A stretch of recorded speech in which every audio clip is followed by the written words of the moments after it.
Hello friends, welcome back to the channel. In today's video, I want to talk to you about how I started a pretty successful YouTube business in my spare time. For those of you that don't know, my name's Aldo. I've been running this channel for about 5 years now. I've made just under 500 videos. I've got over 10 million views.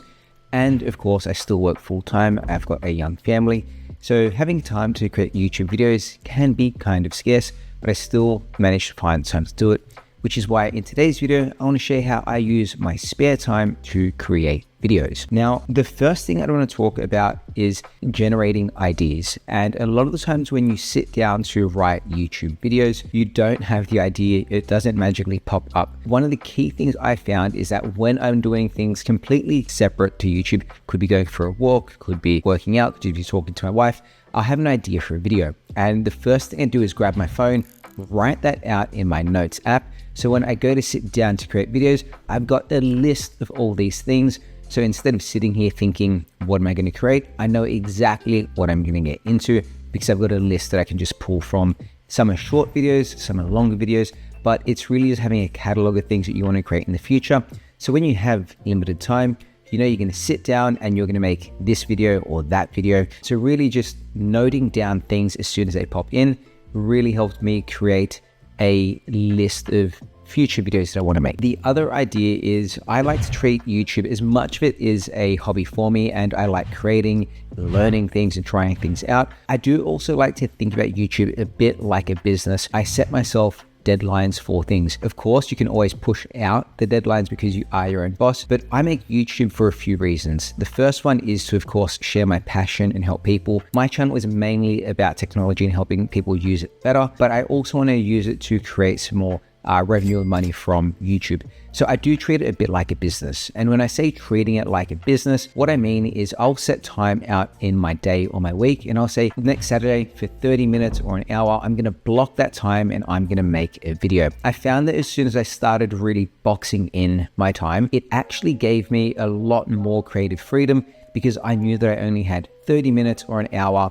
And I think about it very similar to working out. If I think I've got all day to go and work out, usually on that day, I don't work out. If I just tell myself I've only got 30 minutes or 45 minutes to hit the gym, I know that my time is limited and I make a much better use of it. So I've taken that same principle and applied it to my YouTube videos. So the other tip there is set time limits, could be 15, 30, 45 minutes, and say, this is the time I'm going to use to either create or film or edit, but just give yourself that box and you actually find that you're a lot more free once you have that time limit. And I also do not wait for the perfect time. So as you can see, instead of being upstairs in my studio, I told myself I've got about 30 minutes to film this. And instead of going upstairs and setting everything up and wasting my time, I've decided to pull out my setup and film essentially in my kitchen. You can see I've got my table behind me. I've got my baby seat and things like that on the other side. And it's not about having the perfect video, but it's about making something better every single time. And of course, if the value that I'm going to give to you during this video is worth anything, you'll ignore the fact that the background is a little bit messy. Of course, in a perfect world, I'd be upstairs with the fancy lights and the fancy wall and the sound deadening, all that sort of stuff. But it's not about being perfect all the time. But for me, it's about consistency. And if I can show up consistently to YouTube, some videos will be fantastic. Some of them will be average, but all the time trying to make them better, but staying consistent with it. To that effect, I also make sure that I have a very simple and cheap setup for YouTube.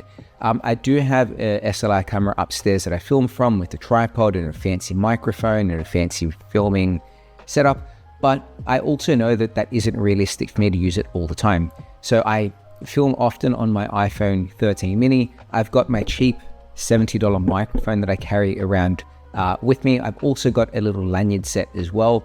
And the idea there is to have a really easy to set up and easy to use toolkit, so that when I want to create a video, it doesn't take me a long time to set up all the time. I can just pull these out, press a few buttons and start recording. So it's not about being perfect, but it's about having a really easy and quick setup for me, because that way, when you have that limited time, setup doesn't take that long. So the idea there is don't wait for the perfect moment, just set up quickly, hit record and get going. And of course, when you look at creating YouTube videos, Some people like to script everything out word for word, and I found that when I tried to do this, it would take me so long. Things like the teleprompter, you would lose your flow.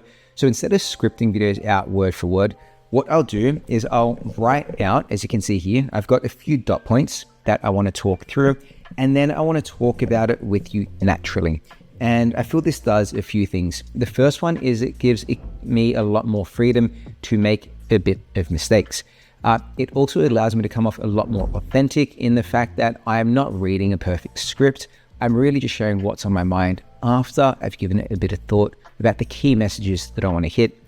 Typically, you'd want to have 3, maybe 4 key messages. You don't want to inundate your audience, but you want to give them enough to say, I'll take that, that, and that. And there's some cool things that I'll try out or I've learned from. So to me, scripting is usually out of the book or out of the picture, but really having a few key dot points of the idea that I want to hit works well and works a lot better. See, and as you can tell, I've actually just gotten to the last dot point in less than 8 minutes. And of course, finally, you want to have a bit of an idea of the video that you want to create before you hit record. A lot of people will say you want to have the thumbnail and the title ready to go.